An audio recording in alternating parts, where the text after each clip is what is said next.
Now it's time to sew the side seams together. You could theoretically sew the centerpiece onto the center of the middle of the side panel. However, I'm going to do the side seams first because I'm going to need to do that with the straight stitch machine, and I'm going to serge everything else after that. I'm going to serge these edges, and then I'm going to serge these without sewing it on the straight stitch first. If you don't have a serger, you can do it in any order you want. It doesn't really matter because we're not going to have any zippers or buttons or any kind of opening in the skirt itself. So I'm going to go ahead and sew that and serge it, and then I will press it and we'll go from there. Okay, here we have the skirt already sewn together. I have serged the seams here and here without sewing them first on the straight edge. I sewed these side seams first and then I serged them. That's because going around the pockets would have been complicated. If you don't do pockets, then it's not necessary. There's the pockets there on the side seam. Now, what I'm going to do is I'm going to serge this top edge because I'm not going to be able to finish it after I sew it, so I'm going to serge it first. This would be a step you would want to do no matter how you're doing the skirt. And then we can work on the hem. Okay, I have sewn on serged the edge rather. If you don't have a serger, by the way, feel free to use a zigzag, or if your machine has an overlock stitch or a edge finishing stitch, to use that instead. I like my serger just because it's so convenient. It cuts the edges and everything. That's why I didn't cut the threads that were at the end of the seams before, because the serger just cut them off so quickly and saved me the time of doing it myself. Now, if this were a gathered skirt, I would be sewing gathering stitches. And one little thing you might want to do when you sew one row of gathering stitches outside of your seam allowance.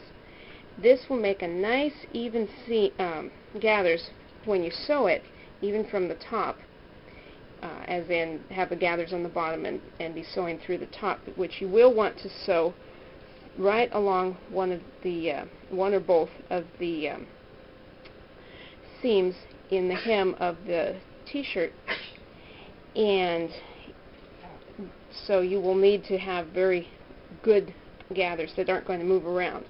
And then you just take that bottom row out after you've sewn it. I'm not going to be needing to do that because this one is not going to have any gathers. So now we are going to focus on the hem. Now you can do this however you want. Because this is a gored skirt, I'm going to give it a small hem, maybe a 5/8 inch hem or 3/8 inch hem, something like that. I'm going to just simply iron down the edge here a little bit and then fold it over and sew it. You can do however you're comfortable with doing hems. There really is no exact rule on how to do it, in my opinion. Just do it however you're comfortable with. Okay, I just wanted to point out something here. When you are sewing, you don't necessarily have to backstitch on a circular hem like this. If you're doing a hem like I'm doing here, and I'm just estimating as I go, I'm not going to be using the edge of my presser foot as a guide. I'm sorry about that. The edge of my presser foot here as a guide, and just trying to sew as even a hem as I can. You can start sewing without backstitching and just overlap about an inch, 3/8 or 3/4 to an inch over the stitches that you started with, and cut it, and you won't have to backstitch. It saves a little time, and it's a little less bulky as well. Alright, here we have finished the hem on the skirt. You can see I've just simply sewn it and we're done. If you were doing a straight box style skirt, you might want to do an invisible hem of 2 or 3 inches. That's totally up to you. If you use the invisible hem feature on your machine, it will go a whole lot faster. Now what I'm going to do is I'm going to attach it by inserting into this into it here like this, and pinning it and sewing it so that lays over like that.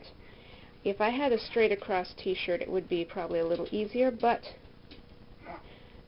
I think this will go all right. I will probably be sewing something like this for the sake of making everything laying very nice and straight.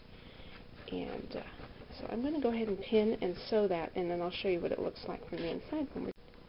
Well, believe it or not, we are almost done. I have pinned on the skirt. As you can see how it's pinned on here, higher up perhaps in the middle than on the sides because of the shape of this. But that's okay. If I had been more thoughtful, I probably would have not cut the edge of the skirt up here. I would have cut it down here. But this will work just fine. Or if I had made the skirt more gored, it would have probably fit with this a little better. But I'm happy with it, so it's time to sew. Alright, I have sewn the seam and we are done. The skirt is done. Here is the, you can see how it's been sewn on from the inside. You can see that in this case, some of it went up considerably higher than the seam is right here. Went up in the middle, and on the sides, it was much shorter. The seam is right here. But that's okay. It'll still work. And in a moment, I'll show you what it looks like on my daughter. And here we have the dress.